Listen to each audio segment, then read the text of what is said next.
Far Ed Conway is at the Sky News Centre. Ed, take us through it all. Yeah, thanks, Dermot. Have a look at this. This is every seat in the UK, 650, ordered by alphabetical order, all the way from Aberavon. That was Stephen Kinnock that's won that seat, down through to Yorkshire East Conservative seat over here. We're still waiting, as you said, for around 90 of them. But you can see already the colour of the country politically is changing. I'll give you another view of that. Look over here. This is a map representing different seats in the UK, a seat map showing you different constituencies. You can see another constituency just going blue there. The results are still coming in as we speak.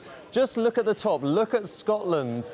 There were previously 6 SNP MPs. Now look at it, yellow across the entire part of Scotland. There are still 1 or 2. There's still Dumfriesshire, Aberdeen, Edinburgh West as well. That's Labour, but nonetheless, an astonishing transformation in Scottish politics. And look at this.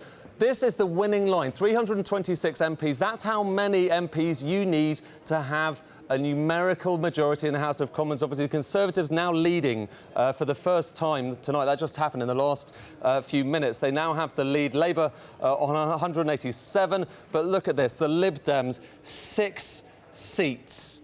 It's a staggering result, a staggering transformation, a fall in their results. Only 1 seat for UKIP so far, despite a big share in the vote and a big increase. But this one, the SNP, 55 seats in Scotland. It's been one of the stories of the union. So many different parts, elements to the election story. Let's look at what's happening underneath the surface, because those numbers only tell you so much.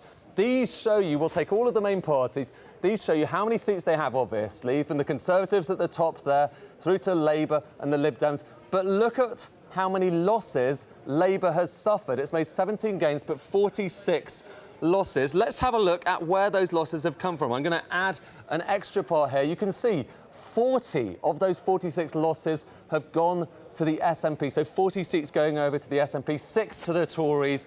And then come down here and have a look at the SNP. 49 gains, 40 from Labour and 9 from the Lib Dems.